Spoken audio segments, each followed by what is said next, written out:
terrorist security network codenamed Amotekun. Where is Amotekun?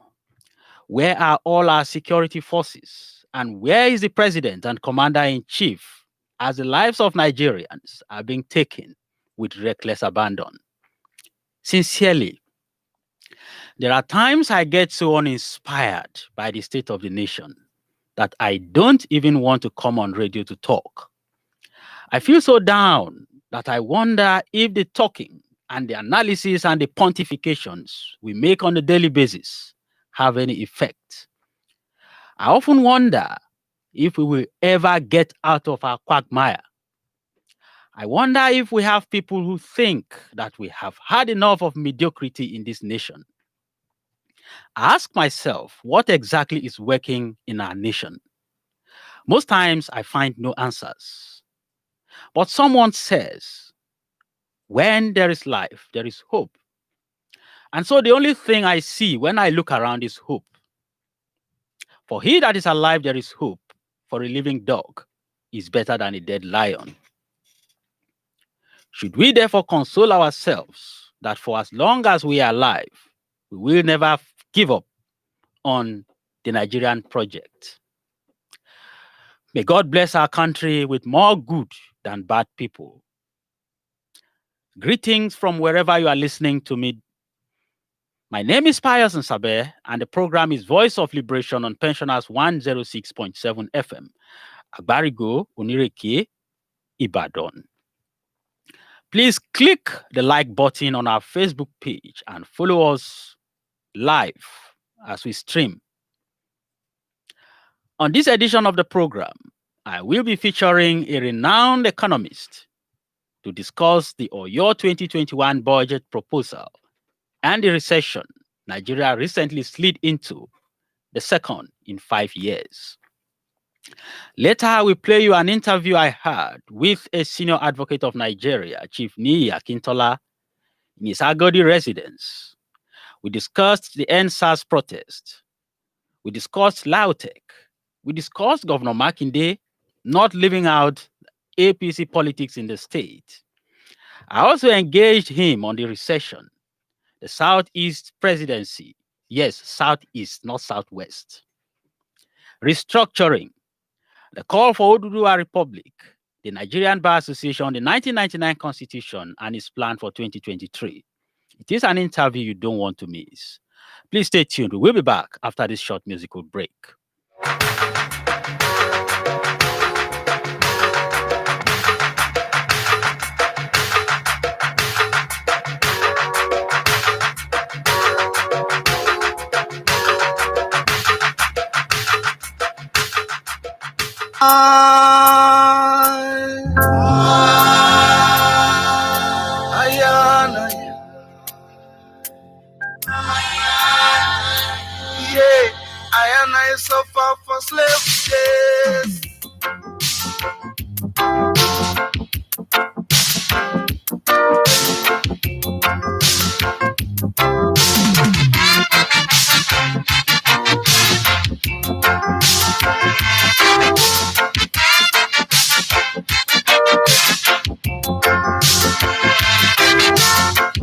I suffer for slave days. I suffer for slave days.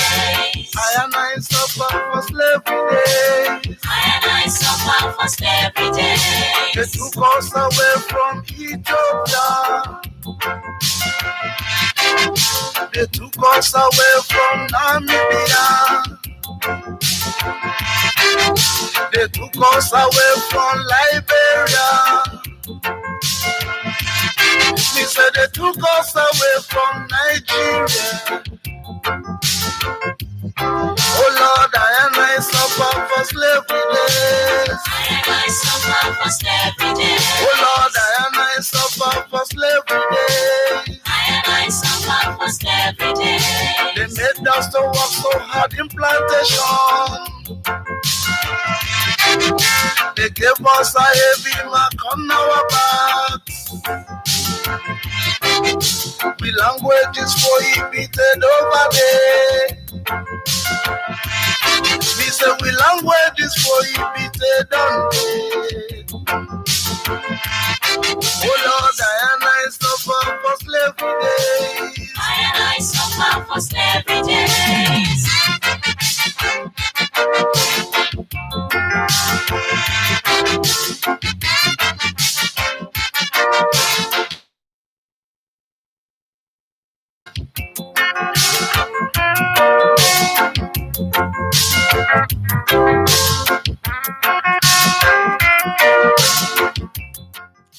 You're welcome back. I wish we continued playing this music. It's one song I love so much because it reminds us, songs like this remind us of so many happenings in our climb. Now let's talk some labor and pension stories. The ongoing industrial action by the union meeting with the federal government. At the meeting last night, the federal government agreed to increase its offer to the union to 70 billion naira. The federal government's team was led by Minister of Labor and Employment, Dr. Chris Ngige, while ASU's delegation was led by its national president, Professor Biodun Ogunyemi. Federal government promised to pay university lecturers 40 billion naira as the earned allowance and 30 billion naira for the revitalization of the university system. The government also agreed to settle the arrears of salaries of the lecturers before the 4th of December. Yes, you heard me, the 4th of December. Meanwhile, the meeting between the federal government and organized labor over the recent hike in the pump price of petrol and electricity tariff was adjourned to Monday. This is to enable the federal government do a proper consultation on the pump price of petrol with labor, insisting on reversal of the price. Both parties had reconvened on Thursday evening, days after labor leaders walked out of another parley with the federal government. The Niger State government and the organized labor in the state are set for another showdown following the decision of the government to slash the salaries of workers by 50%.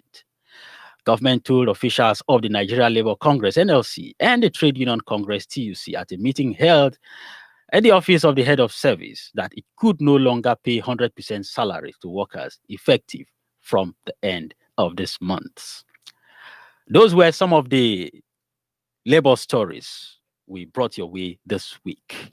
And without any further ado, let me introduce my guests on the program this morning. I have the honor of having in the studio Dr. Olaiwola Adejare Lawal.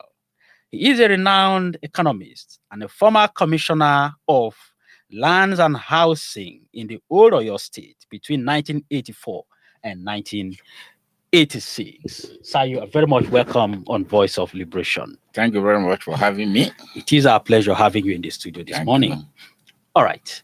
Now, like I told you in my opening remarks, we are going to be discussing the budget proposal by the Oyo State government and, of course, the recession.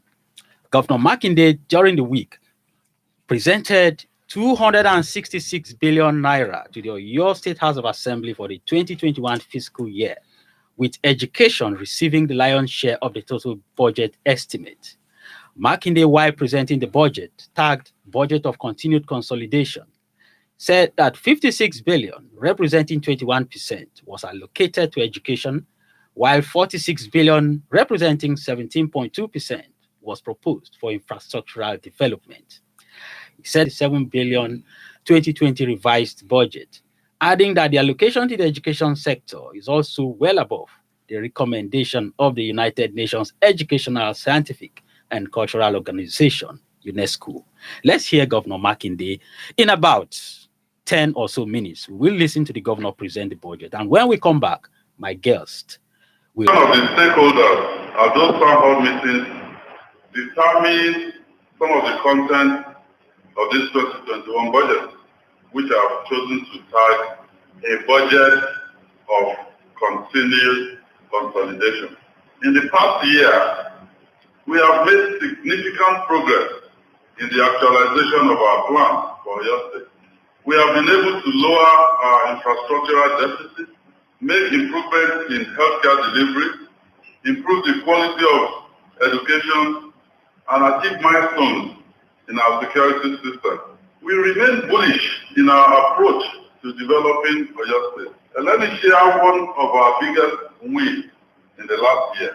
You will recall that in my 2020 budget presentation, I stated that from January 2020, we will be recording a monthly internally generated revenue, IGR, of 3 billion naira. I'm happy to report to you that despite the effect of the COVID-19 pandemic on the economy, we were just less than 200 million naira shy of our target. As of September 2020, we have recorded an IGR of 25.6 billion naira. And using the half-year figures, that represented a 26.4% increase in IGR year-on. So for those that kept wondering, how have we been getting money to carry out some of the projects?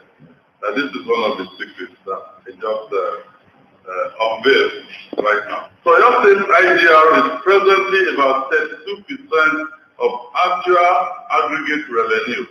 Yes, we still have not achieved a total dependence on the state income outside of federal allocation to fund the budget. Slowly but surely, we're getting there. For the 2021 budget, our plan is to increase our annual IGR to 102 billion, 824 million, 207,213 naira 46 kobo. It's a big order. It's a tall order. But we hope to achieve this by widening the tax net to bring in more taxpayers into the system, but never by increasing taxes on our people. So permit me to share some of our other wins from the 2020 fiscal year. You may recall, Mr. Speaker, sir, that one of the issues I highlighted that has been facing our state budget is underperformance. By the end of Q1 2019, budget performance was 38. We were determined to increase this and have set a mark of 70% performance. Although we have not yet met up with our target, our budget performance as of now is above average at 50.32%. Let me quickly state that our use of alternative project funding approach, AFA, the Contractors Project Financing Scheme, as well as targeted loans, have gone a long way to helping us to improve our budget performance. This year, we are again pegging our budget performance goal at 70%. Since we have been able to increase by 12% points in performance over 2019 thus far, despite the economic challenges we face, an additional 20% point increase should be attainable. At this point, I would like to crave your indulgence, Mr. Speaker, sir, and honorable members of the House. Permit me to refer to our 2020 budget presentation. I would like to do a comparative analysis of 2020 and 2021 plans, while taking into cognizance our achievements so far. As promised, we prioritize the completion of ongoing infrastructure projects. For example, the 65-kilometer Moniya-Ijaye-Isheyin Road, which was awarded at the time of our budget presentation last year, is already at 65% completion.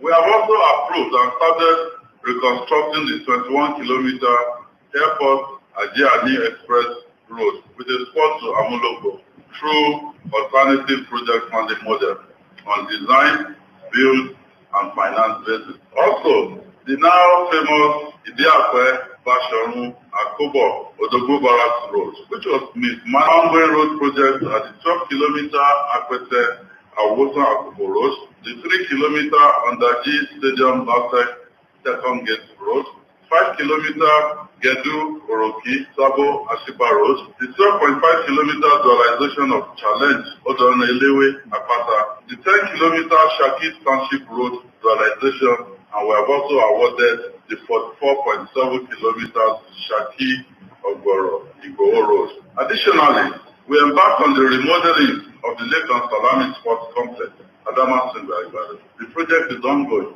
We are building 4 bus terminals at Iwo Road, New Ife Road, Challenge, and Ojo in Ibadan. We are also developing a bike and bus terminal at Agodi Gate, Ibadan. You may also recall that the Akesam market, raised down by an inferno in January 2020, is being rebuilt.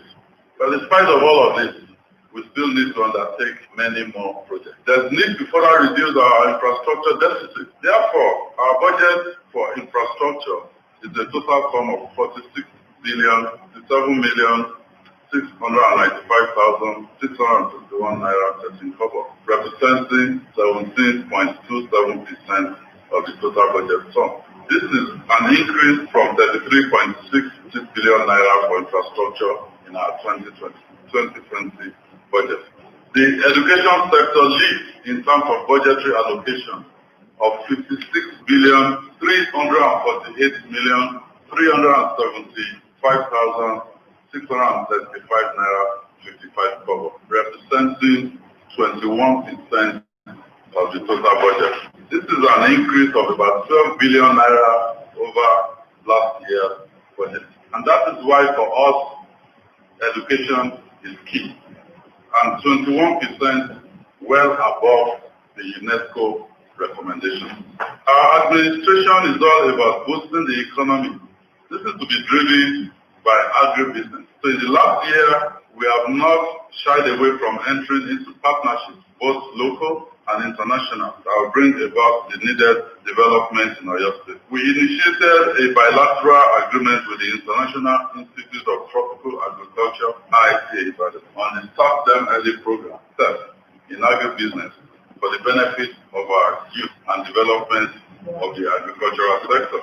We started the upgrade and expansion of the former Oyo State Agricultural Development Program, OISADEP headquarters in Shaki Town, now known as the Oyo State Agribusiness Development Authority, OISADA.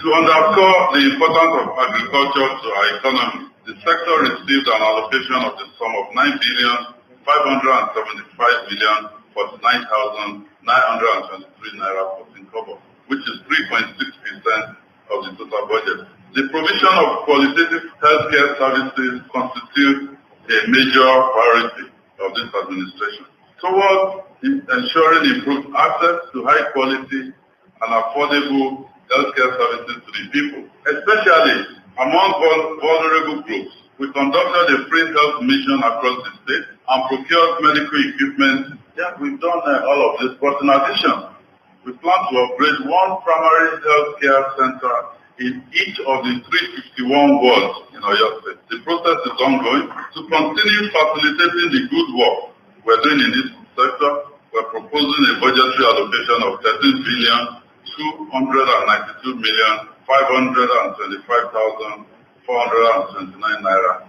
28 kobo, which represents 4.9% of the total budget. On security, last year, we promised to procure new firefighting trucks, ambulances, and communication equipment to enhance the safety of residents of our state. Mr. Speaker, sir, honorable members of the House, I'm happy to report that we have done all this and more. The fire service has been upgraded from a department to an agency, and we procured 4 firefighting trucks for the agency. We also procured patrol vehicles for the security operatives. We expanded the security control room and city watch facilities at the Oyo State Security Trust Fund headquarters. Just last week, the Oyo State Security Network, codenamed Amotekun, became operational in Oyo State. And I firmly believe that very soon we will begin to feel their impact. Please permit me at this point to present to you the Oyo State 2021 budget proposal. The total budget sum is 266,273,305 naira 4 kobo. This sum represents 53.16% increase over the 2020 revised budget. Let me emphasize that the tenets of the Federation's Fiscal Sustainability Plan, FSP, and other development aspirations were used as a guide in the preparation of the 2021 budget. Recurrent expenditure is 162,262,990,009 naira 41 kobo, 136,262,990,009.41, while the capital expenditure is 130,381,283,295 naira 63 kobo. Our aspiration is to have a budget where the capital expenditure is higher than the recurrent expenditure, as this will lead to more development. A comparison between these figures and the total expenditure in the 2020 budget shows that we have been able to shave off about 2 billion naira in the difference between the recurrent and capital expenditure. If we continue this way, in the next couple of years, we'll be talking about the capital expenditure exceeding recurrent expenditure, and that is where we really want to be. Mr. Speaker, sir, I must also mention that we have been able to resolve some of the issues around moribund industries in Oyo State. As you are aware, these have been a source of worry to members of this assembly.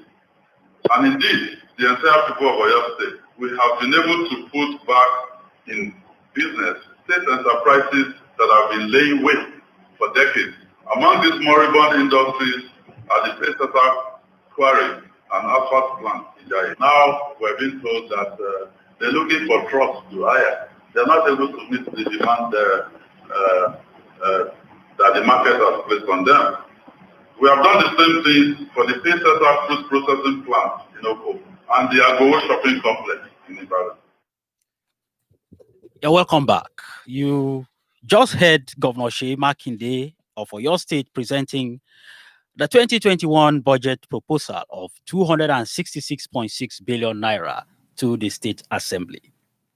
I have in the studio with me once again Dr. Olaiwola Adejare Lawal, a renowned economist and former commissioner for land and housing, Oyo State between 1984 and 1986. So once again, it's a pleasure having you on Voice of Liberation. Thank you very much. Thank you very much. Yes, I'm.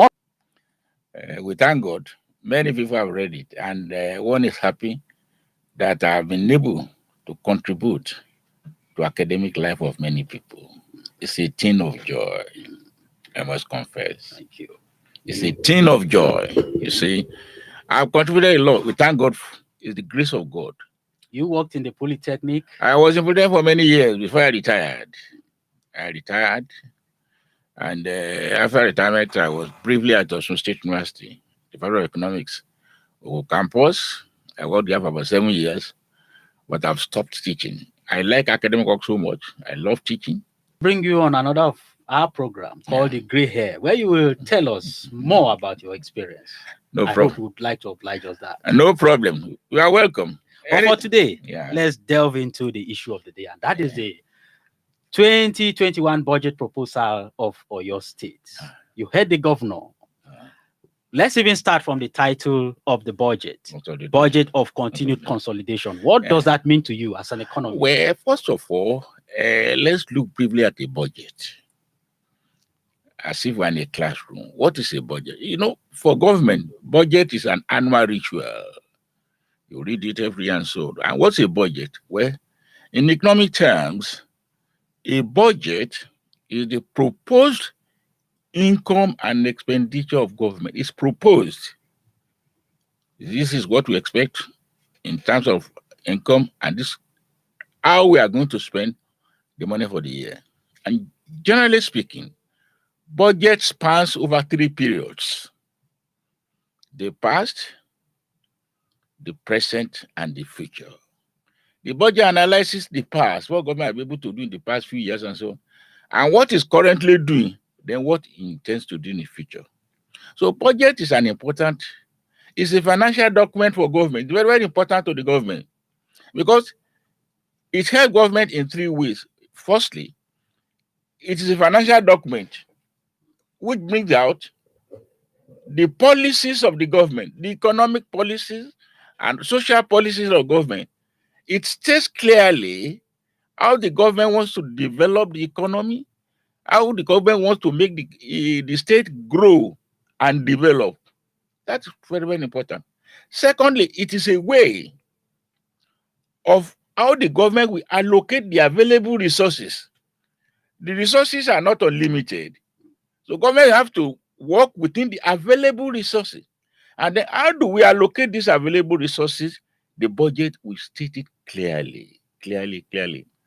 Thirdly, is a way for the executive to show accountability to the legislature, because this is how we spend the money allocated to us. It's accountability on the basis of it.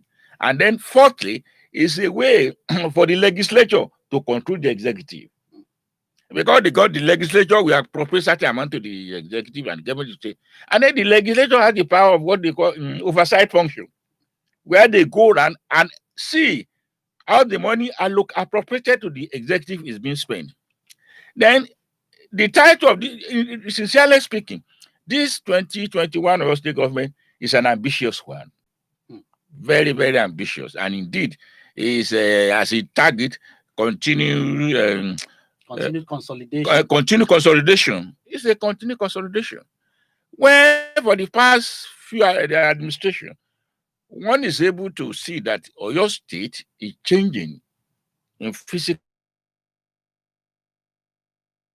Any reasonable budget must come in to consolidate what had been achieved. Government is a continue. It's a continue. No matter which party goes into power and so on, it's a continue something. And so I'm happy.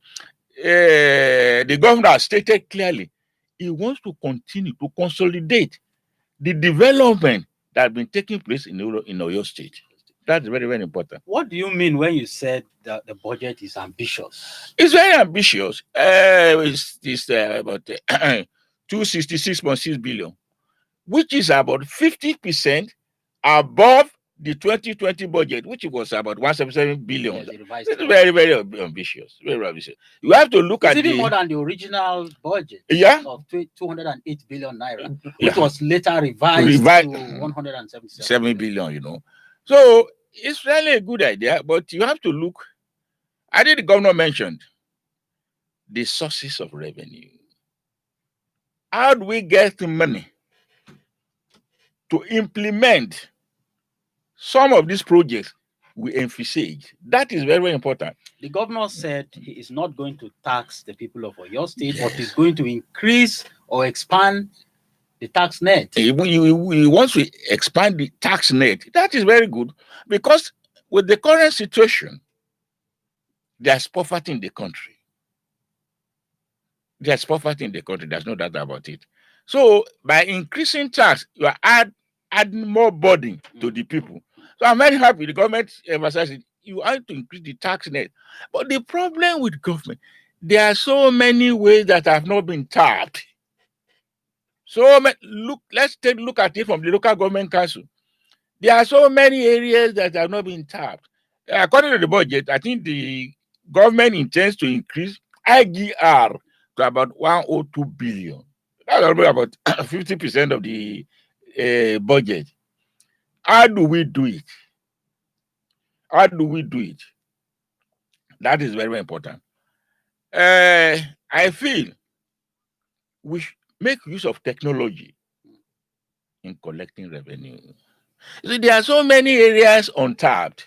Yes, I like you to highlight so many areas that you think that the government can tap. Let's take, for instance, when we're in government, we introduce what we call business premises fees. It's not a tax as such. Premises like banks, commercial institutions, and so on and so forth. That's one. Then secondly, let's look at elementary level from the local government. There are lots of ways local government can make money without disturbing the people. Take, for instance, when I drive around, I look at some of the streets. Cars are parked left and right, paying nothing.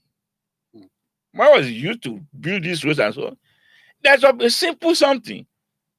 Apply technology. When you park for 30 minutes, you pay certain amount of money. How does technology capture that?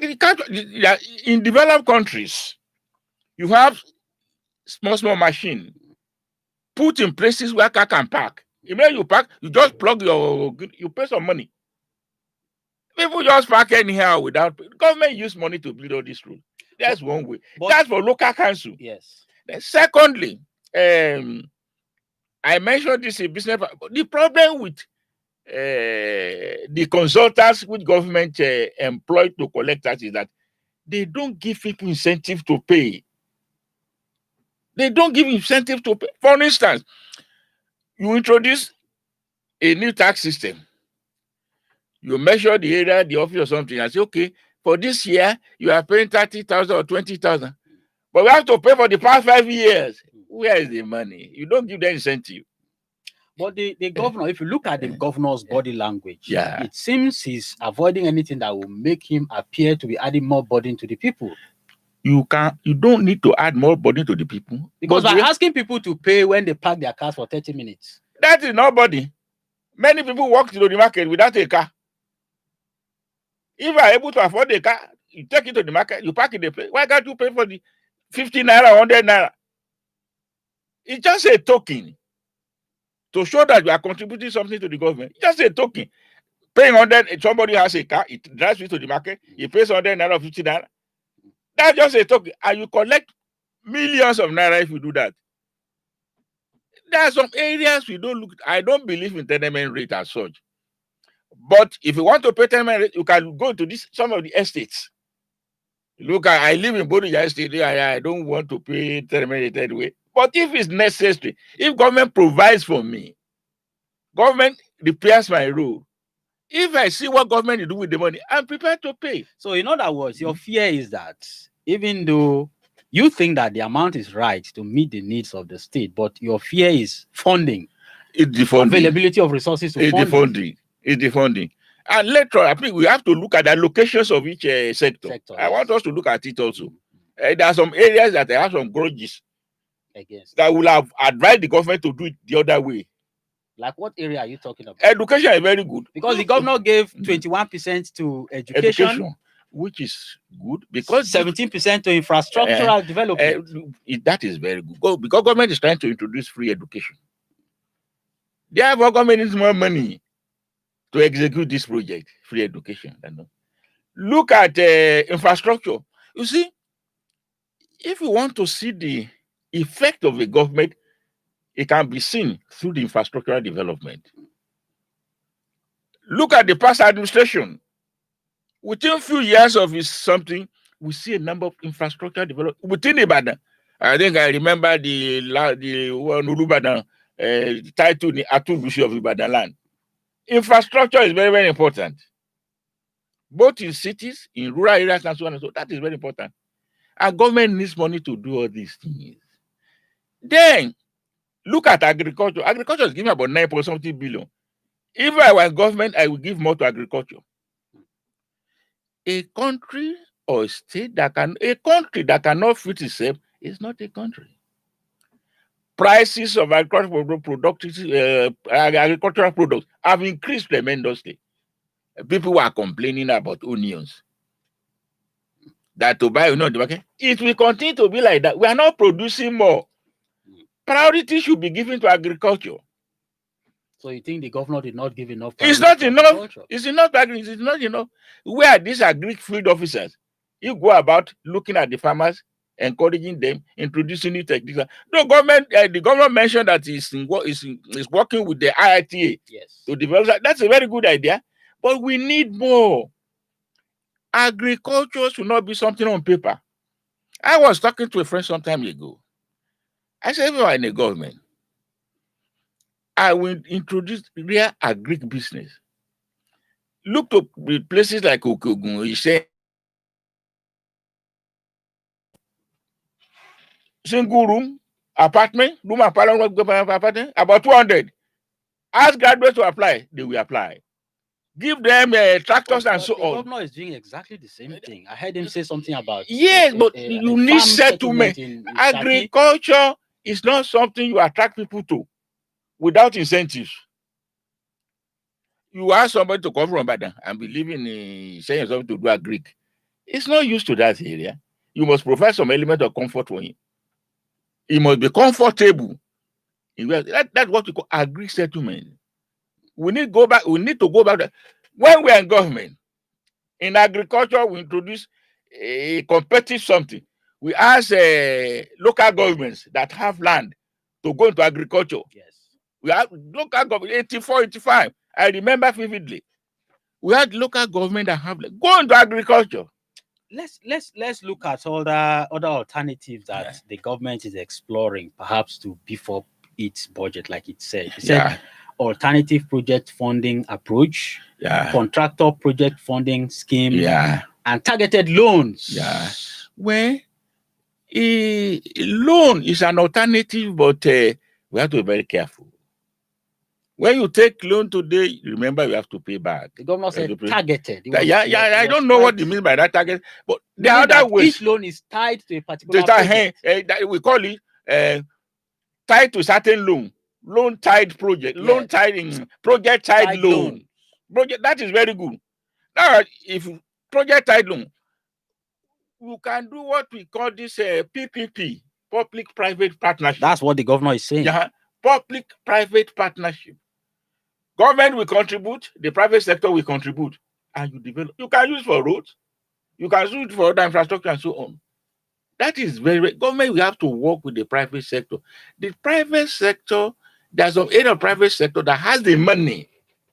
It has the money. Government should tap into it. And there's other one we call it the turnkey projects. Who ask them to develop something, run it for a number of years before you return it to government. You see, the government cannot do it alone. The resources are not there. Government resources are not limited. They are limited. In the last budget, the government said it was able to execute it to about 50% or thereabout. But as of today, it is looking at about 70% performance in this particular budget. Don't forget that even in the last budget, it was the same target of 70% that the government benchmarked its performance. But it couldn't meet it for maybe for obvious reasons like the COVID-19 and the rest of them. But what can the government do differently this time to be able to meet and perhaps even surpass the 70% benchmark? Is the availability of resources.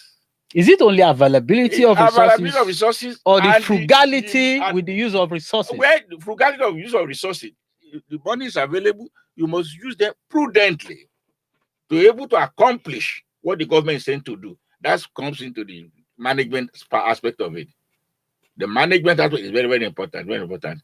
But it's not easy to generate money for the government. So government must find various ways.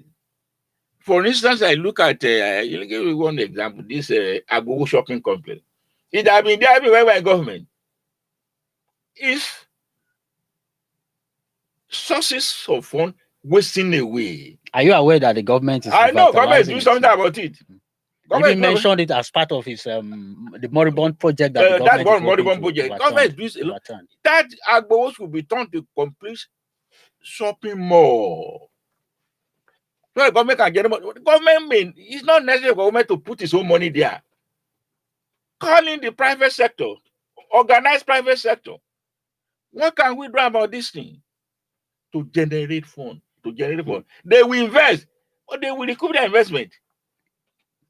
You see, the problem with government that government wants to poke nose into everything. We want to do it's not possible. The resources are not there. We don't need to deceive ourselves.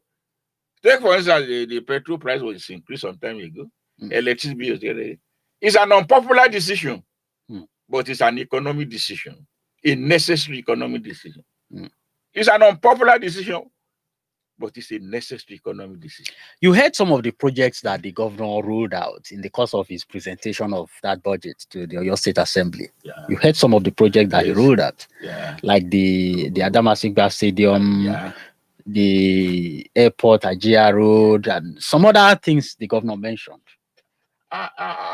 What would this add to the economy of Oyo State? That will add a lot to the economy of the state. It will grow the economy. If you want to grow the economy, you must invest. This infrastructural investment and so will bring a lot of investors in. That will make the state to become industrialized. A bit industrialized is very, very necessary. It's very, very necessary. But the problem of that is the problem of budget implementation. Implementation is the problem of budget. You may write up a very beautiful budget. We are going to do. Where is the money? So if you were to counsel the governor now with a budget of 266.6 billion naira proposal, and then with limited resources. I don't know if the government of Oyo State has this in its kitty as we speak, No, no, because the governor did not mention that. it's not I there. didn't hear it anywhere. Unlike the federal government's budget, where it will tell you this is what we are going to spend, this is what we have, and this is what we want to borrow. So if you were to advise the governor now from the point of view of an economist, what would you say to him precisely? Well, we are talking purely economics. Yes. I'm not a politician. Purely economics. First of all, the idea of developing infrastructure is very, very important. Infrastructural development is very, very important. Buildings of roads, and so on and so forth. Secondly, agriculture must be strongly pursued. I still stand by that. Agriculture alone can provide about 60% employment opportunity in the state. There are many graduates, there are many people riding Okada because they don't have any other source. If you improve agriculture, I think you can create a lot of jobs. So you think the government, from what you are saying, Yeah. you are saying that the government can still tweak this budget a bit to give more priority to agriculture? Agriculture is very, very important. You see, there are competing needs of government. Look at earth, look at agriculture, look at other infrastructure. There are competing needs. Look at education. Education consumes a lot. But if you look at these two areas that are even taking the lion's share of the budget, Yeah, education and infrastructure, yeah. they are equally important. They are equally important. So if you were to scale them now in that order, education, infrastructure, agriculture. I agree with education.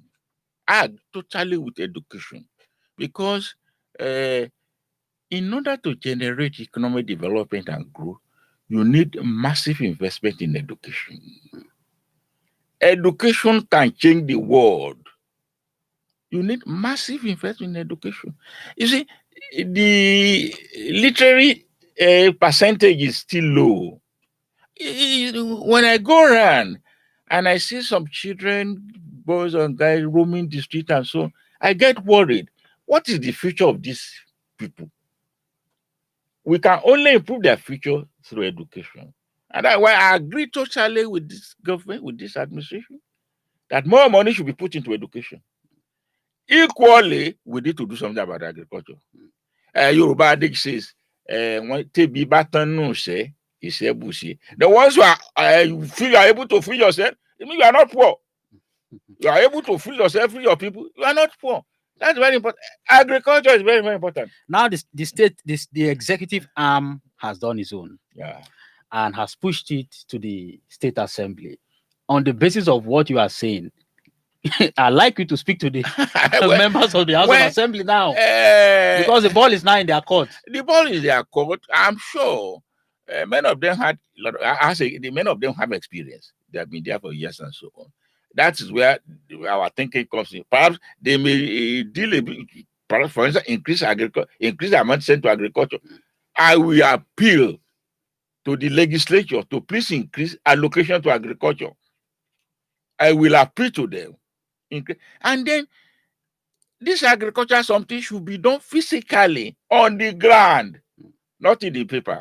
When Governor Seyi Makinde first resumed, one of the first loans he took was to revitalize some farm settlements in the state. Well, I have not been to Akufu. I don't know what has been done there. But people who went to Akufu said very little had been done. That's the information we have. I have not been there. Not so much has been done. I have not been there in those respects. Yeah, but people said what is done at Akufu is very, very insignificant. I've not been there, so I don't want to comment myself. I think Akufu should be revitalized. To start with agri settlement, we need to do something at Akufu. Improve the buildings there. We need to give people incentive. Then secondly, besides food something, we need to encourage cash crop production. If you drive to Igbo and so on, you see cashew nuts and so on and so forth. But this is not just an Oyo State issue. It appears to be a national It's problem. a national problem. That's why when we are talking about federal government, I don't see what the federal government is doing with agriculture. Agri should be given to the states. What the federal government need to do that? Federal government should do concentrate on research and investment on agriculture, which should be spread to the states. What is very that government? I mean, you see, and that is why I don't want us to go into politics. That's why we are talking about restructuring. There is need for restructuring in this country.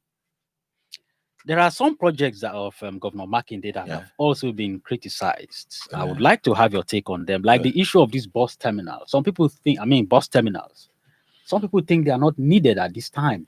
But perhaps the governor is trying to give Oyo State, a modern face to attract more investment into the state. In economic development, there are various ways of development. There's what they call symbolic development. Symbolic development in the sense you want to build houses, build flat something, build houses, have imposing bus parks and so on. Those are not what we need at present. Really? Sincerely speaking. Look at the road, for instance. If you are coming from Ife, before you get to they take hours, why not expand that area? Improve infrastructure.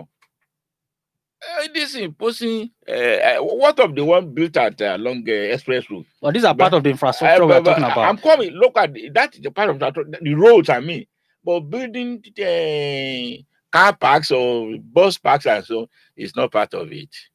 The aesthetic something, that symbolic development, symbolic development that does not affect the standard of living of the people.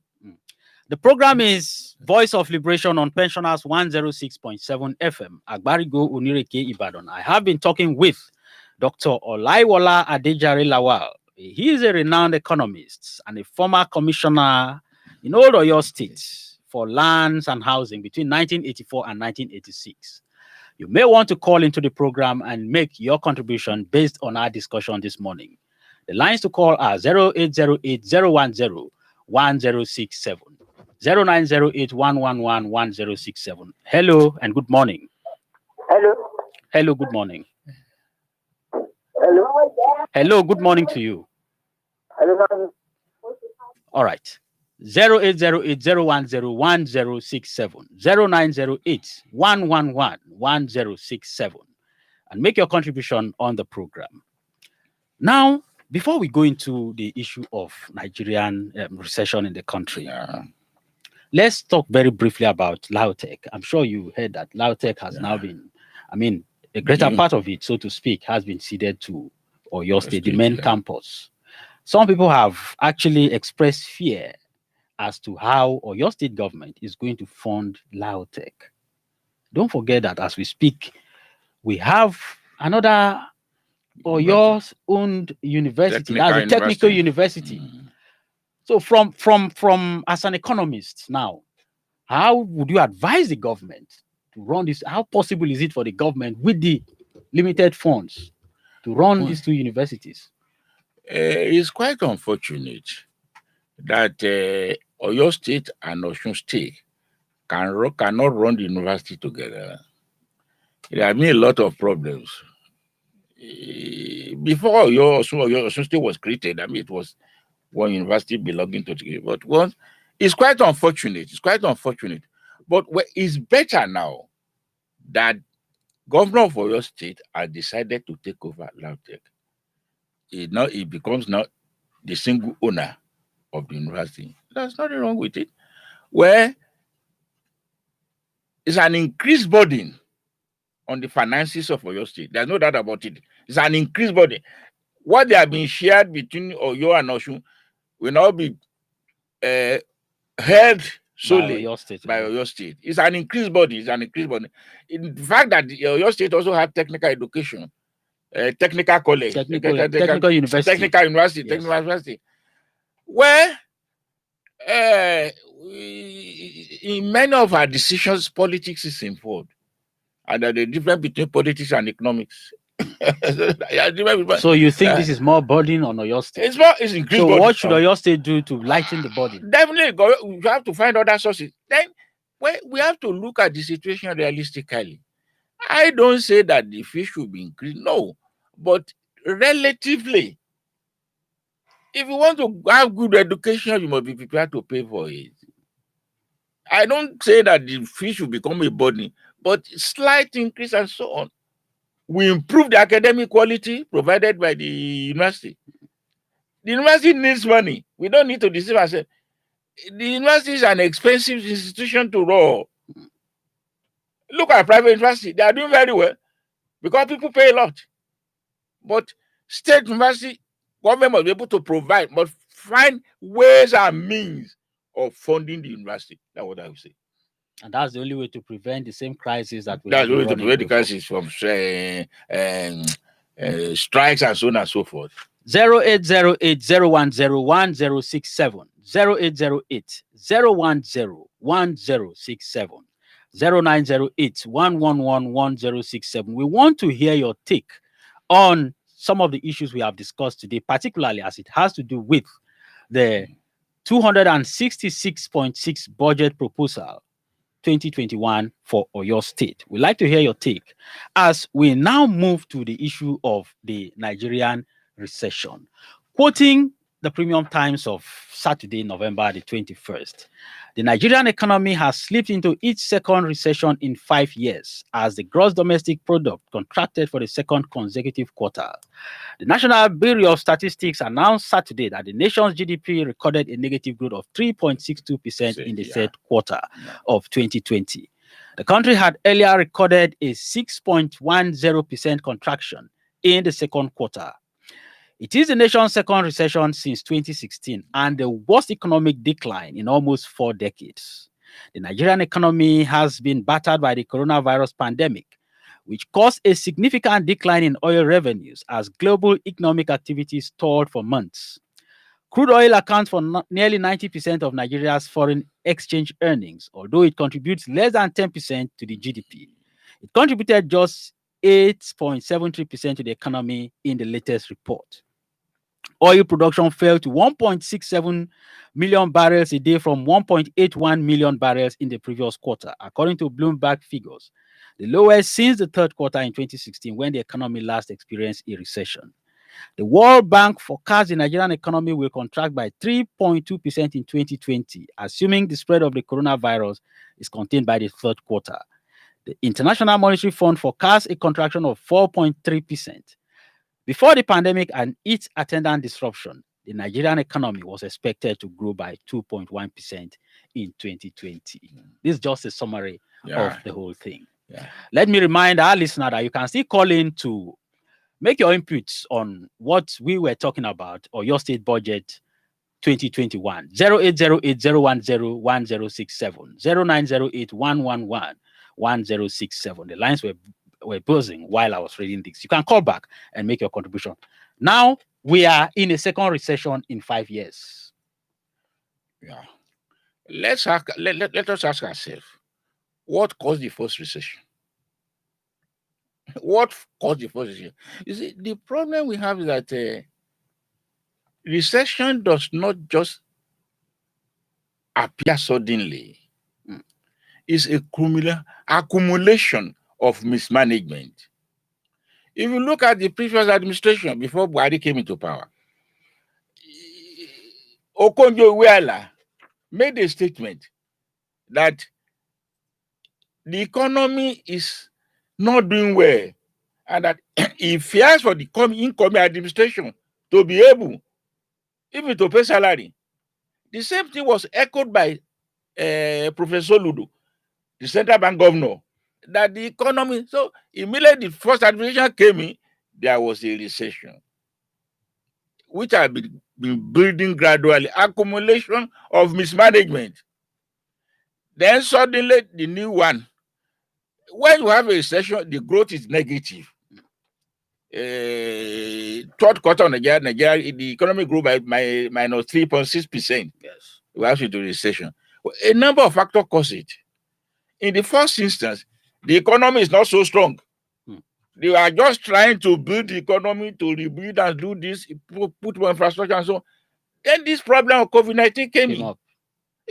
COVID-19 has affected almost every part of the world, not Nigeria alone. Mm. And that's one of the reasons we are going into another recession. So this recession was inevitable. It's inevitable. given It's the inevitable, COVID-19. yeah. It has affected our growth. It has affected economic development.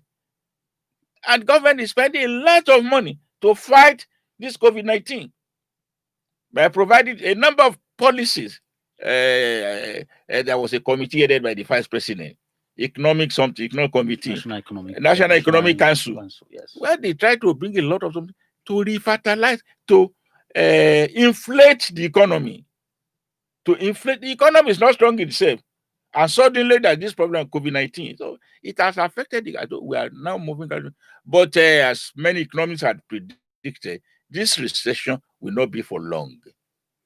By the first quarter of next year, by the grace of God, we will be Central Bank of Nigeria's Governor Emefiele, who spoke last night, yeah, that the federal government, Nigeria is likely to come out of this recession in the first quarter of 2021. You agree with that? I agree, because of what are the signs that you are seeing? Because of the policies introduced. That's what the stimulus package for small industries, medium and small scale industry, stimulus package that try to help them. Yeah, this possible something, end power, this trader money, this farm money, and so on. All these possible things, if they are properly used, that is very, very important. Well, that has always been if they are not properly used, we are still back to square one. If you give money to invest and I spend the money consuming goods and so on, it will have no effect on the economy. So government must be very careful on the process of disbursement of these small scale loans and so on and so forth. It's very, very important. It's very, very important. And then the infrastructure, particularly the rail, the government is building, it will influence the economy of this country greatly. It will grow the economy. And all that will not happen between now and the first quarter of 2021. Well, for instance, this question of Lagos-Ibadan Express Road will soon start work by December. So the government says. The government says, I don't know the government. So all these small things the government is doing. Though this increase in petroleum prices, increase in electricity, it's not palatable. It's not palatable. Take petrol, for instance. I believe the argument was that we don't need to subsidize petrol. I believe we should subsidize petrol. Your economists do not agree. We disagree a lot. My own feel is that petrol should be subsidized because it affects every home. Before you deregulate, there are certain conditions that will follow. First of all, you must be able to produce what you consume at home. We are not able to produce what we consume at home. So we have to send crude oil to foreign country and then bring so it. you don't agree with the I don't. Now, this recession has been described as the worst in almost 4 decades in Nigeria. How true is that? No recession is good. But they say this one is the worst. Why? It may be the from the eye of an economist. Why is it so? Because the situation, all the economic indices are not good. The growth is very low. There's high level of unemployment, food price inflation. That's why they say it's worse. Inflation. Food prices are increasing because we are not producing enough. So that is why demand is worse. But if it's that bad, how come you said you are optimistic that in the first quarter of 2021 with the policies introduced, if the policies introduced are properly managed, all things being equal, economy will say, all things being equal, it's likely that this recession will be off the recession by the first quarter or second quarter of next year. If all things being equal. So what should the government be doing now for all things to be equal? Well, the policies enumerated should be properly implemented. There must be what we call budget discipline, and even at the federal government level, budget discipline. Where one controversial issue that many people are is that in Nigeria today, the cost of governance is just too high. We don't need to deceive ourselves. Look at the federal government budget. The amount allocated to education, the amount allocated to National Assembly. The cost of governance is just too high. We should stop deceiving ourselves. As we gradually wind down on this segment of the program, we may squeeze in one or two calls. 0808-010-1067, 0808-010-1067, or 0908-111-1067, 0908-111-1067. You can listen to us live also via www.pensionersfm106.7.com, www.pensionersfm106.7.com. You can also like our Facebook page. Just go there, Pensioners FM, click like button, and of course, you'll be part of the Pensioners FM's family. Now, a lot of people think that the 2021 budget proposal by the federal government of 13.08 trillion naira is not strong enough to take us out of recession, to take this country out of recession for certain obvious factors. Take, for instance, the budget, the federal government still needs to borrow about 6 trillion naira to make up the budget. Another parameters, oil price is fixed at $40 per barrel. Yeah. And you know how it is in the world today, how fluctuating these things are. You see, in the first instance, the budget cannot be more because the resources are not there. It can't be more. Then, this is a mono economy. Nigeria is a mono economy. We depend so much on oil. If there's problem with oil, there's problem with our economy. Oil is the largest foreign exchange earner for this country. That is our problem. If there is problem with oil in the world market, there's problem with Nigeria. That is why we are emphasizing that there's need for diversification. We have been saying this over years and years. There is need for diversification. Agriculture was the main source of our income even before independence. The country is so blessed that you have cocoa in the south. Where are they? Where are the granite pyramids? So diversification of our economy is the way to go. So that we can do away with oil. And unfortunately, this is the age people are now producing cars that will run on gas. If cars start to run on gas, what happens to our oil?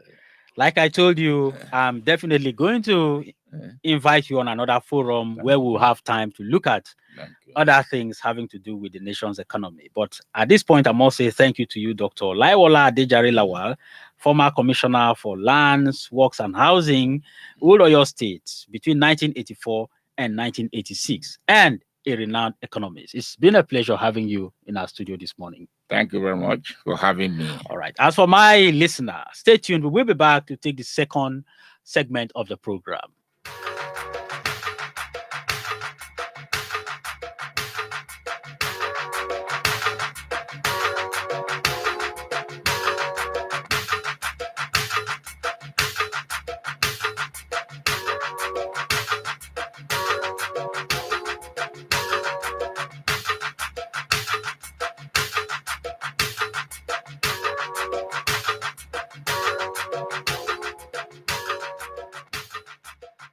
Our business is to speak for the voiceless and demand better deals for the vulnerable.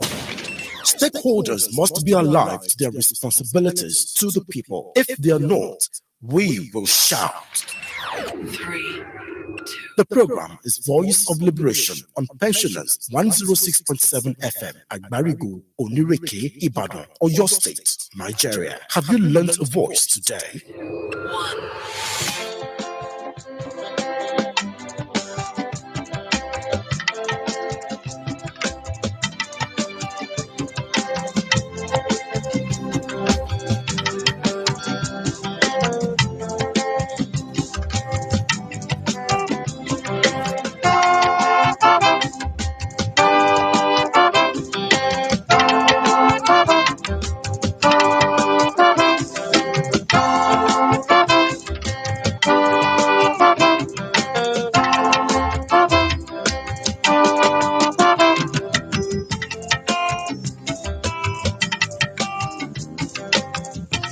journey through the world, over land and over sea. I see different cultures and different people's ways. I was born where the sun never sets and never rises. I was born where the heat is like a second skin.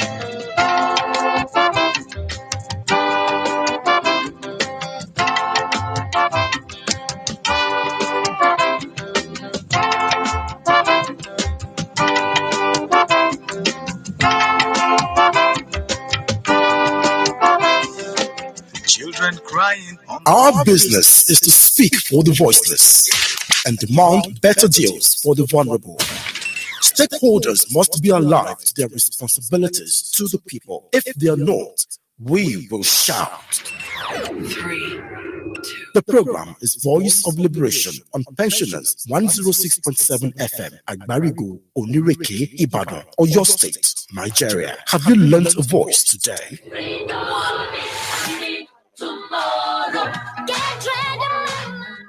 You're welcome back. The program is Voice of Liberation on Pensioners 106.7 FM. During my intro, I told you that I had an interview with a senior advocate of Nigeria, Chief Adeni Akintola, in his Agodi residence. And we talked about the review of the 1999 Constitution, the NSAS protests, and the denials, of course, that trailed it, Nigeria entering a second recession, calls for Oodua Republic, and so much more. I'm going to leave you with that interview. When we are back, we'll throw the line open, depending on whether we still have some time left for you to, of course, make your contributions on the program. I think it's an interview you want to listen to. Enjoy. I am talking with Chief Adeni Akintola, a senior advocate of Nigeria and a top politician in Oyo State. It's a pleasure being with you today, sir. Thank you for having me. Now, let us start with the current burning issues, and that's the issues of NSAS and what has trailed it so far, the protests that have trailed it, and of course, the violence and the shootings and the denials. Overall, sir, what is your take on the NSAS protest in Nigeria and what has trailed it? Well, I think the NSAS protest was an eye-opener to the elites of this country. Like I did say in another platform, and I had the opportunity of addressing the NYSC guys shortly after. It was an eye-opener to all of us. The political elites, the academia, the business elites, the professional elites, and practically everybody that can afford 3 square meals. You see, we have neglected the youth for so long. The NSAS protest was just a metaphor for the underlying factors that have contributed to the decadence level we find ourselves in the country. People are suffering in the midst of plenty, and we are pretending as if nothing is happening. The internet generation that started and conceived the idea and implemented it, beautiful ideas, beautiful intention, good intention on their part, but they lack necessary native intelligence to carry it through. The scientific method they employed was applauded throughout the world, but because of lack of native intelligence, they bungled it. Their labor of 12 days were bungled by their counterpart on the other side of the divide, who happen to be co-sufferers like them. But because of the usual arrogance of the elites, the same factor that has bedeviled the general elites in the country has now affected even those NSAS protesters, because they didn't carry their suffering partners along. I mean, when I say their suffering partners, I mean the Almajiris of this world, the arisers, the area boys, the area fathers, the skilled labor, the artisans, the mechanics, the welders, the masons, the carpenters, all those. These are the skilled laborers. Many of them have become so hopeless. They have nothing to live on. As a result of that, they are in the same precarious position as these NSAS protesters. These NSAS protesters, the only thing they have is the knowledge and brain to speak grammar and what have you. But the other side, they are co-sufferers on the other side. They are very skilled. They are the one that knows where the electricity meter is. They are the one that knows where the pumping machine is. They are the one that knows where the basic infrastructures are. And they can destroy those infrastructure within a and that's exactly what we saw. And because they were not carried along. Another mistake of these NSAS protesters was that they said they had no leader. They tend to ignore the essence, the importance of the elders in carrying out their protests. And like I did say, even yesterday at a different forum, I said, look, there is this something about Yoruba philosophy. Our forefathers are great philosophers and with great native intelligence. There is the folklore of Yoruba that's called Alijanjo Kijon. It was a metaphor what's happening in the society. There was a time when there was famine and all animals were hungry. They were dying of hunger. So they all decided to kill their mothers for supper and dinner. But the dog was clever. He went and hid his own mother in heaven. So after hitting everybody's mother, there was nothing for them to feed up. They were hungry. And they saw that the dog was looking smart, looking robust, and they were wondering, what's making him to look robust? And they did not place a watch on him. They now discovered that he hid his mother in heaven. We go there and start singing. All of you decided to kill your mothers. I hid mine. That's why I've been feeding. So, and he could not reach his mother. And everywhere he hid his mother. So, there is this saying that where the elders are sitting down, the chair upon which they are sitting, you climb a Iroko tree. You will not see what those elders will see.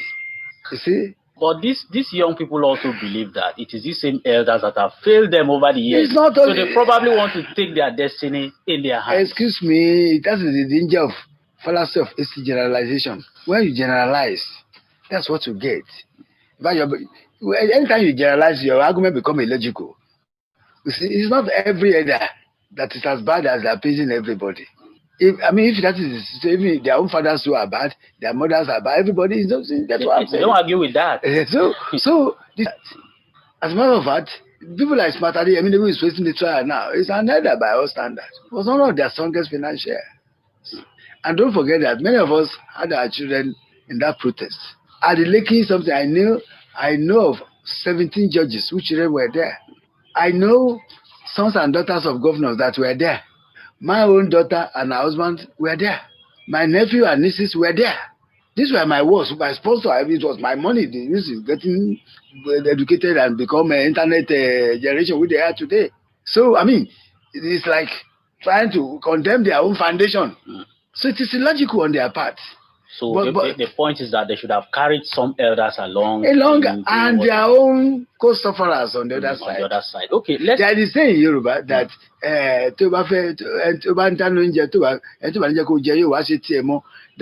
the one that will prevent you from getting full-fledged food, you have to prepare his own portion alongside when you are frying your dinner.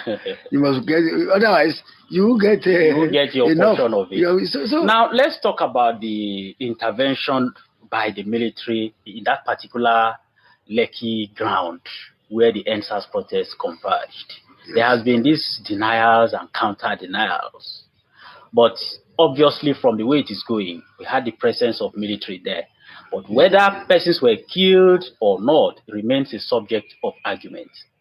But if eventually it happened that young Nigerians were killed by their own soldiers on their own soil, what do you make of that? And what measures should be taken against those who authorized such? Well, I think, to answer that question, we have to go to the basics. There is this tendency for you guys in the media, Nigerian media, to become reactionaries. You only react to issues. Instead of looking at immediate and remote causes, the fundamental, you have to look at it's the structure you are operating in the country that has brought about this. You see, when you are operating and hard, because we are all living hard work life in Nigeria. Those in the public life and those of us in the private life, all of us are living hard work life. And it boils down to this strange structure which we are operating. It's neither federal nor unitary. And when you look at the Constitution of Federal Republic of Nigeria 1999 as amended, even within that same constitution, the provisions are there. And people are not asking fundamental questions. I've asked that question several times. Nobody has been, even on our platform of senior lawyers, because of the culture of silence, everybody is afraid to talk. Under that same constitution, no one has the right to deploy soldiers except Mr. President. And even Mr. President himself cannot do it alone. He has to get the consent of the military, of the Senate. So until those fundamental questions are answered, the question is, who deployed the soldiers? What were their rules of engagement? Who ordered the shooting? Don't forget, initially the military denied ever being present there. Until people started showing the video.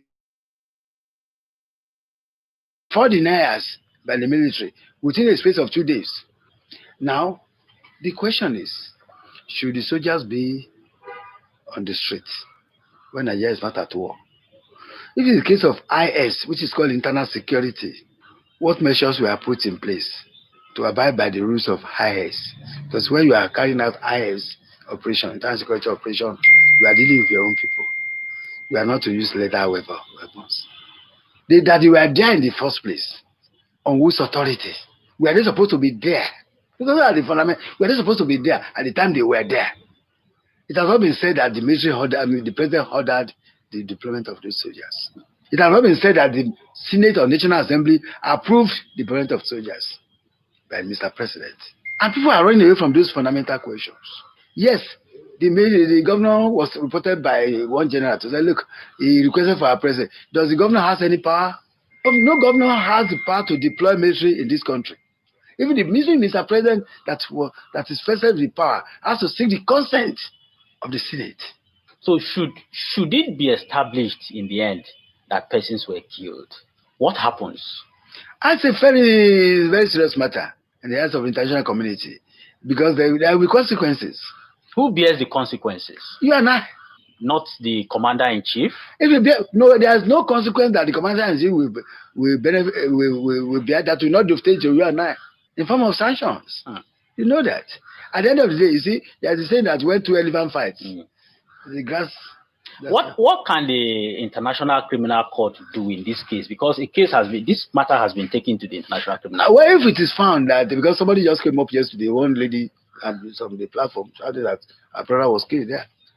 So if it is found that that is, and I hope the ruling authority will quickly do something and get her before that, because the lady has been keeping quiet all the while, and because, like I did say, my own daughter was there with her husband. She was just lucky that she left before the arrival of the soldiers, because she had to go. She has 6 months old baby, and this is a senior lawyer. My daughter is not very rifle. I mean, well educated. Why now? She works with an international law firm. I often know she's 28, but even her husband, this was a girl that graduated at the age of 18. No, you know the grandson of our Awolowo was there. The grandson of Awolowo was there. The son of Governor Fauci was there. The daughter and the daughters of General Yola were there. The son of it's very close to where place. And the place was at the back of my office. What did they have? They were only holding flags and speaking grammar. They have not, but they didn't take into consideration those who will carry axes, guns, cutlasses, and what have you. Because those ones they are hopeless. These SARS protesters, they have hopes of becoming president and governor. That's why they are doing what they are doing. So if facts are well established, the commander-in-chief or the chief of army staff could go in for what happened. Well, I'm not saying that because I don't know what facts are available. But until we get to the root of the matter. But it's not a good thing. I mean, it's just the act of deploying the soldiers in the first place. We're in a democracy, and Nigeria is not at war. So internal security should be manned by the police. Let's talk about the 1999 Constitution, because you made some, allusion to that Constitution. A lot of people think that the constitution is not owned by the people and it shouldn't be in the first place. Of But course, there are some who think that the constitution lied against itself. everything that is in the constitution, I mean, everything we need is in that constitution. No, but certainly it's not. well- Certainly not. And in the first place, the constitution itself lied against itself. He said, "We the people of Nigeria, when we used to put all that up." But all of us could not have sat to put it together. But would you have representative to do that? We didn't have any representative. It was drafted by one person, President Yadudu, under the military. So it doesn't reflect the yearnings. No. of Nigerians. What then should be done to the constitution we have at the moment? If I have my way, we should have a new constitution. We should have a new constitution. Not this patch thing that we are doing. So you don't support the call for constitutional amendments as we see in some quarters, particularly at the National Assembly? I will not say so because I've been involved in constitutional engineering in the past. I was at the National Confab, and of course, I was co-chair of the MB Constitutional Review Committee, where we spent 10 days at Uyo, because then the then Speaker of the House of Representatives, Dibeji Bankole, appealed to the MB to help them, and I was co-chair. I presented the draft to them. It was all the light of the day. And we made far-reaching recommendations. If those recommendations have been adopted and put in place and put to use, we wouldn't have had NSAS protests. We have a situation where, tell me, what's the business of federal government in primary school education? Where should there be a centralized pay system for a country as huge as Nigeria? Where should there be uniform salaries? Why should anybody in Lautech want to collect the same salaries with counterparts in the University of Ibadan? Why should we have uniform primary school education in Nigeria? So our constitution modeled everything up. Everything, as if Nigeria is not a federation. And so that takes us to the issue of restructuring that we are talking about. That's it.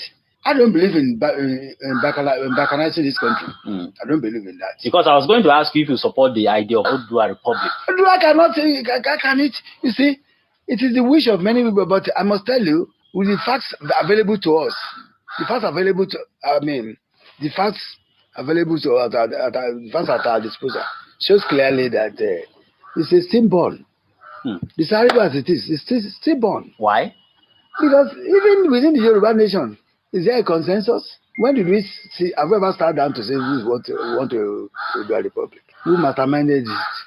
There's even a dichotomy between us, between the Oyos and the Jebus, between the Jebus and the Egbas, between the Ekiti and the, what are you talking about?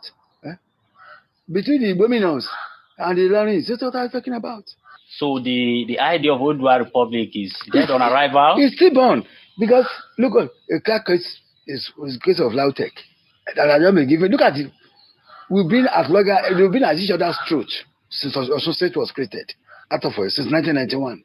They've been at each other's throat. They could not, and mind you, over 90% of the population of Osun are Oyo speaking dialects. Ekiti, they could not manage joint ventures. Here you are talking of Odua Republic. The other day, when we had a conference there at the House of Chiefs, the delegates from Ekiti said they were not willing and ready to be coming to Ibadan from Ado Ekiti for anything. With their newfound freedom, they were not ready. We are going to surrender that to anybody. When we are the confab, we fought and we were at each other's throat. We would not even present a common front. When we were at the confab, they just had to present their own. You presented their own and whatever. Some people want us to have handshake across the River Niger with the Igbos. They just said no. We are closer to the northern hemisphere. Yeah, only one local government separator from KB. What portion do we have the Igbos? And thank God, the Yoruba doesn't share boundary with the Igbos. Our interests are not coterminous. Our interests are not joint and separate. Even within the same geopolitical zone. So how do we? There's the ongoing agitation now that I even referred to it yesterday. That was made by Alafi to the face of Asiwaju. That each time they give us something in the southwest, look at all the appointments made from the southwest. We got about 90% of them are from Lagos and Ogun. Check it out. The facts are there.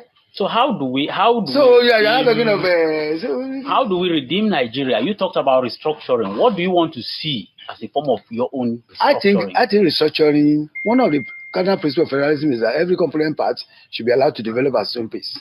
And where there is no justice, there can be no peace. In fact, justice is the foundation of peace. The word of God, the Bible is there, Amos.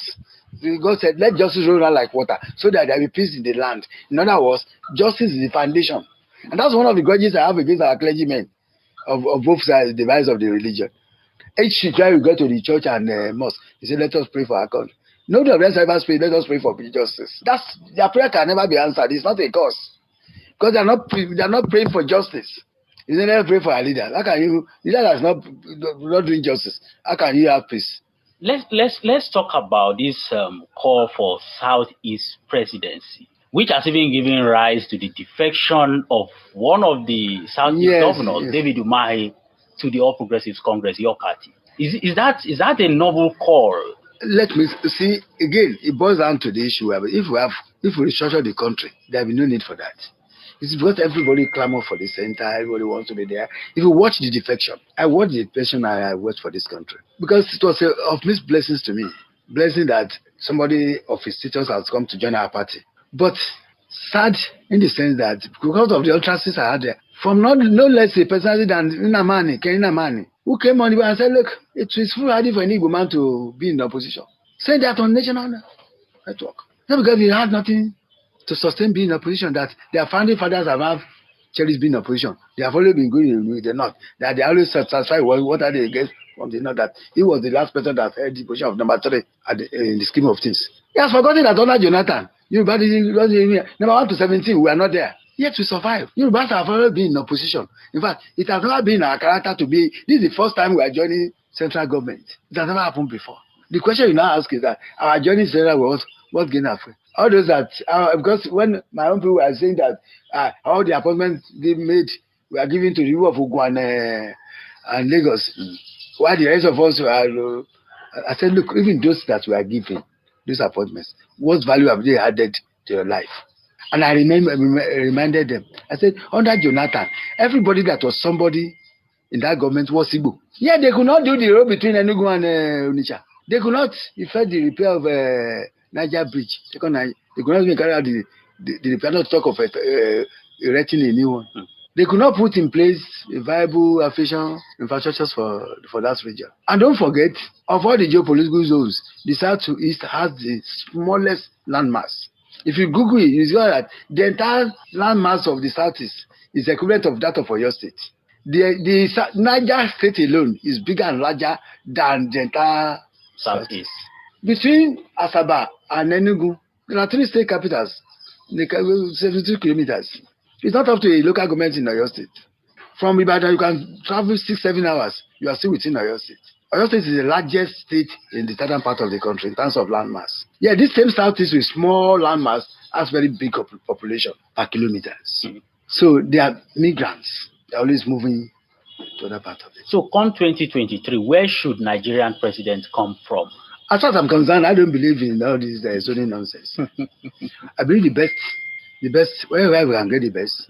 The Southeast is entitled to present the candidates. If we have a pan-Nigerian candidate from there, I don't believe in Yoruba president, Igbo president. No. Obasanjo was president. What value did he have to us?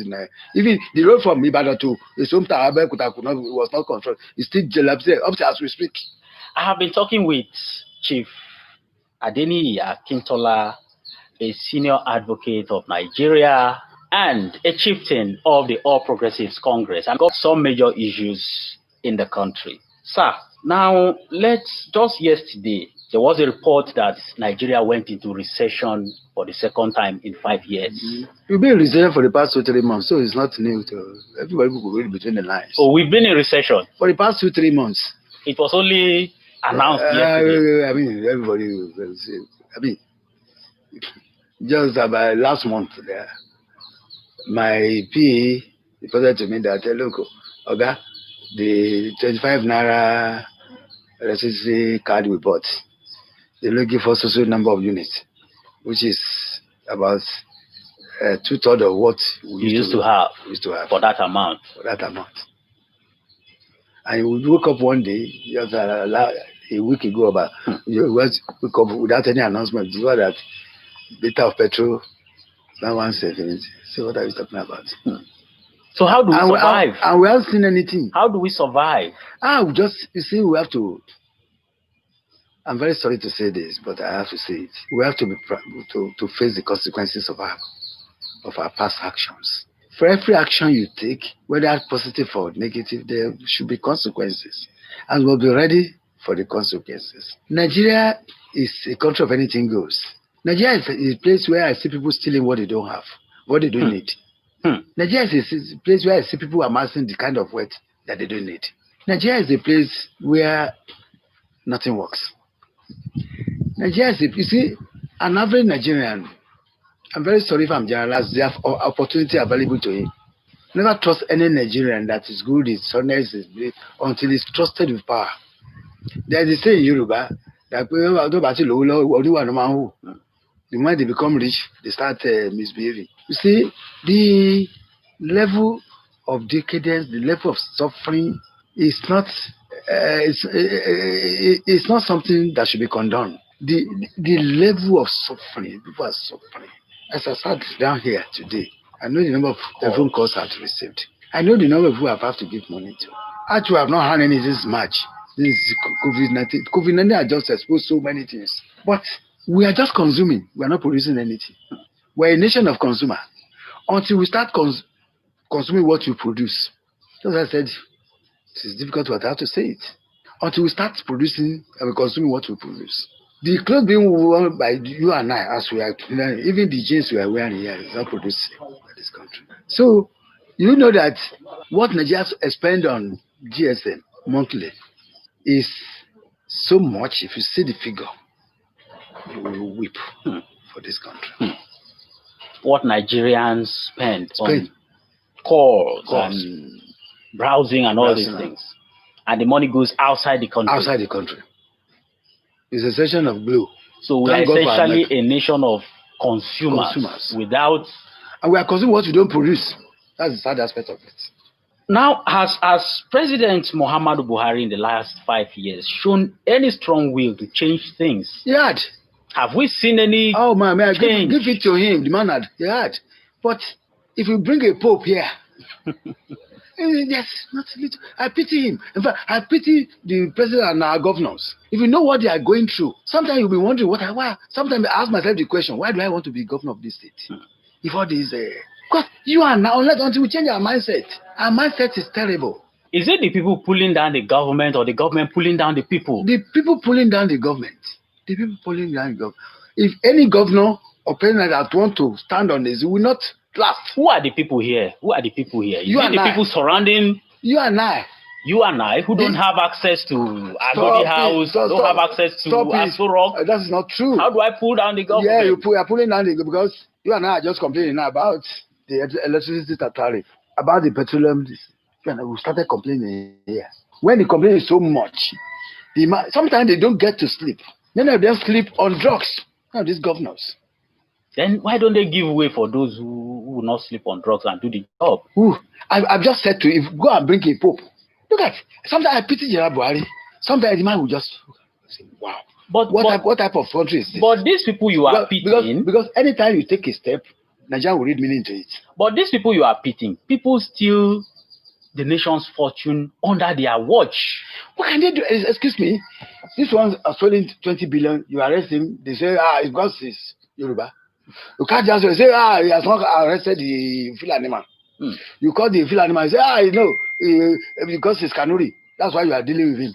The two evils in Nigeria is religion and ethnicity. Until we do away with those, until we have a pan-Nigerian president who is not religious, we need a godly person who is not religious. But I thought they said Buhari is all that. Who says it's religious? We need a pan-Nigerian president who is neither religion but godly. Where do we get him or her? From among this internet generation. Well, somebody who is close aside to all these mosques and churches who want to do the right thing. Not people like us. We are far gone. I'm a Christian. I can't confront the president of Khan. I can't confront my pastor. You see, we are swallowing what they say. Because you're a Christian. Because I'm a Christian. We need somebody who is neither a Christian nor Muslim. We whip all of us back to life. Let's talk about Nigeria has the largest concentration of churches in the world. I was in Korea last year, South Korea. The only religion they have is the truth. That's the only religion they have. The truth. The truth. That's the only religion they have. We are there, Nigerians were shocked. Oh, God, there. The president admitted coming to Nigeria that Nigeria was one of the countries that bailed them out in the 50s. Nigeria got into television station before South Korea. Today, South Korea is a leading light in Southeast Asia. South Korea produces all these handsets you are carrying about, all the Samsung products, television sets, and whatever. You could not manufacture ordinary boats of a television set. We have not been able to do this. We are far ahead of them.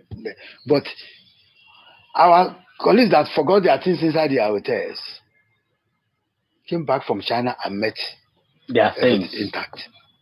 I gave the porter that assisted in lifting my luggage to the penthouse on the 35th floor of the hotel where I was lodged. I gave him a tip. He said, "What for?"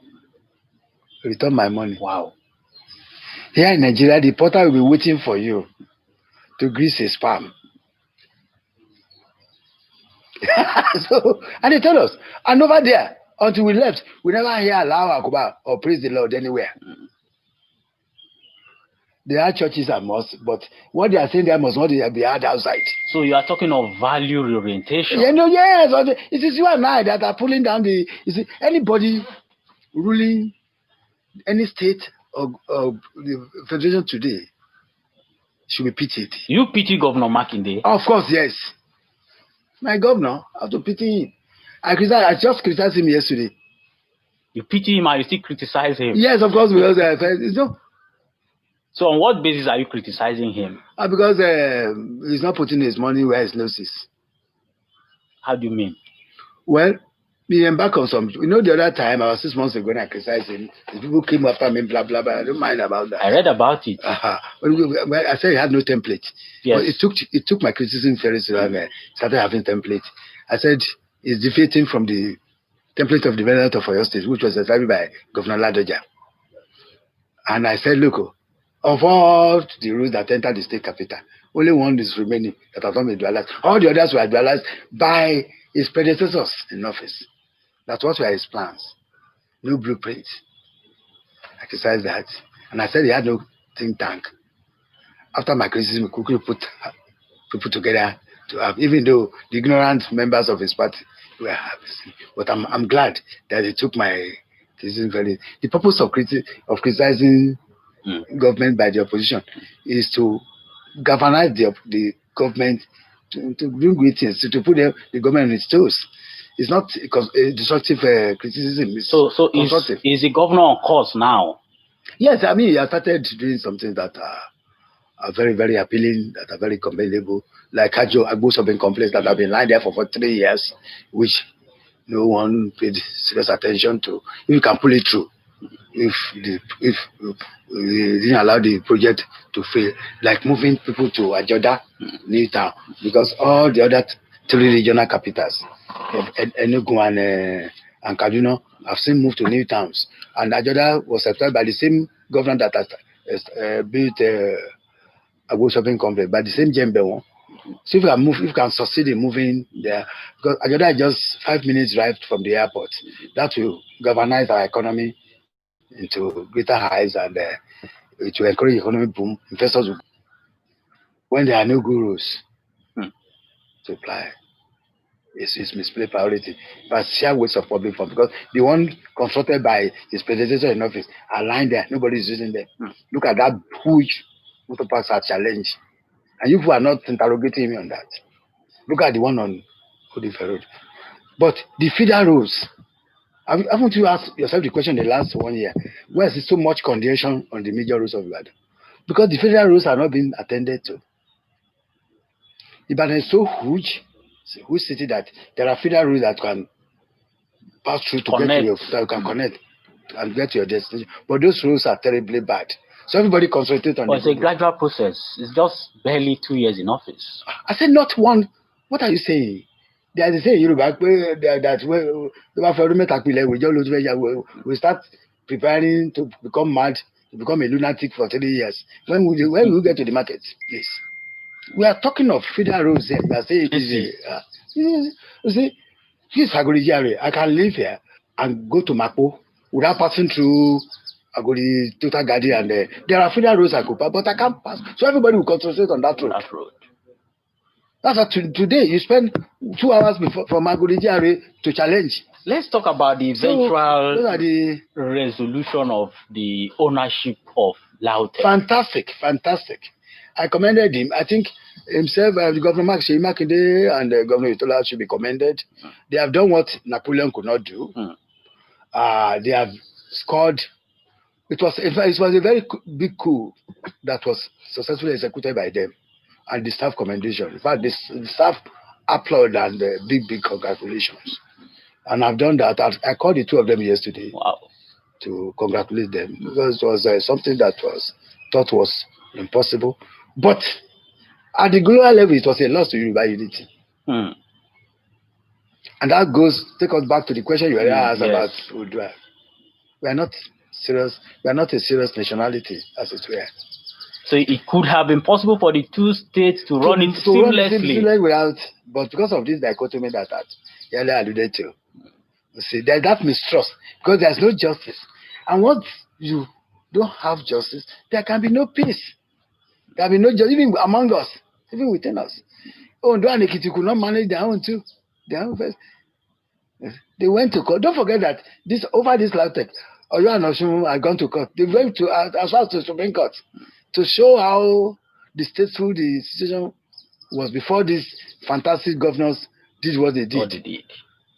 Recently, the Nigerian Bar Association had an election, the outcome of which many saw as unprecedented, where you've never had a non-SAN as the NBA president. That's not true. Or maybe in a very long time, there have been many that have been president without being there. But a lot of SANs were not happy with the outcome of this last NBA election. That's not true.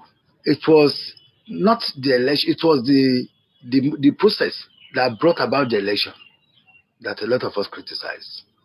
We cannot be the conscience of the nation and be perpetrating the same thing which we are criticizing, which we are condemning.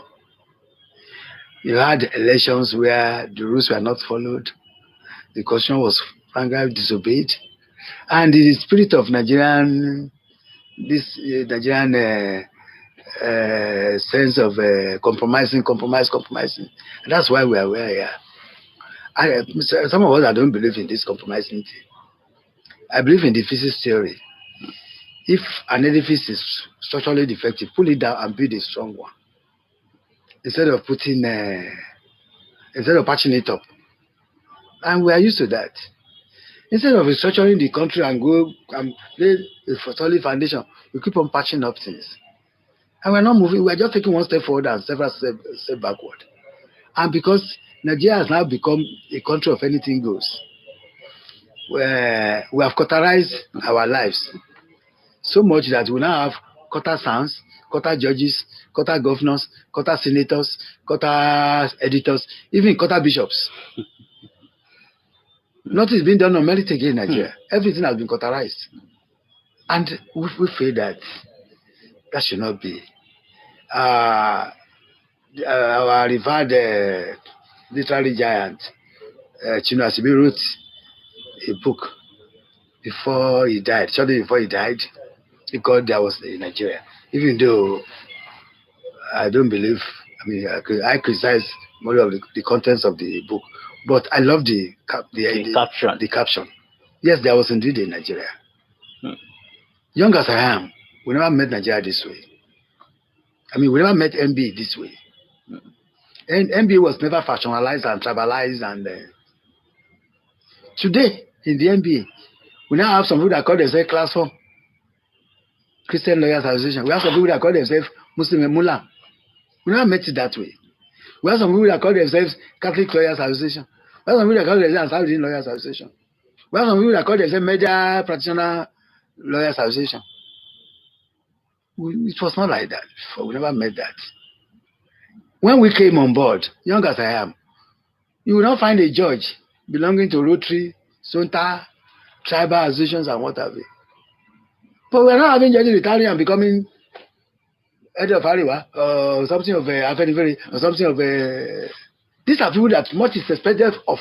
Even after resignation. Look at me. I was made the chairman of Odua Lawyers Association. That should not be. But because of that is the rate, the level to which we have degenerated. So, and that was what I brought about. So, are you ready now to throw your weight? I'm talking of the sons now, perhaps the aggrieved ones, to throw your weight behind the current NBA chairman. I mean, I don't know who is. I'm not against him as a person, but I'm against the process that brought him to. But we already have an outcome, whatever the process might be. The process was condemned. Even the Board of Trustees said it was. But he said, in the interest of the country, I mean, that's what I don't believe in. With interest, you keep on doing things. You see, the Bible says you cannot continue in sin and expect the grace to abound. You keep on perpetrating evil. I was saying I should close my eyes to it. Okay, as we gradually wind down on this interview session, I want us to talk about your party, the All Progressives Congress in Oyo State. Yes. Recently, there were reports that there were issues with your party in Oyo State. There have always been issues with political parties. It's not peculiar to myself. Every party is involved. One governor just come from PDP to APC. So we heard that there was a reconciliation recently. It's an ongoing process. How is it playing out in the party now? It's going on well, going on fine. Would you like to tell us about it? Well, what we don't appreciate, and the media inclusive, is that there is a difference between party structure and political structure. And not many people appreciate this. So when some people out there decide to gang up and hijack the party structure, they often forget the political structure. So the political structure will not put them down. Okay, so you have occupied, you have hijacked the party structure, keep it and keep the political structure. Don't forget, those of us who are carry members of a political party, we are less than 2% of the entire population of the country. So oftentimes we don't factor them in. And that in the process, we meet our Waterloo along the line.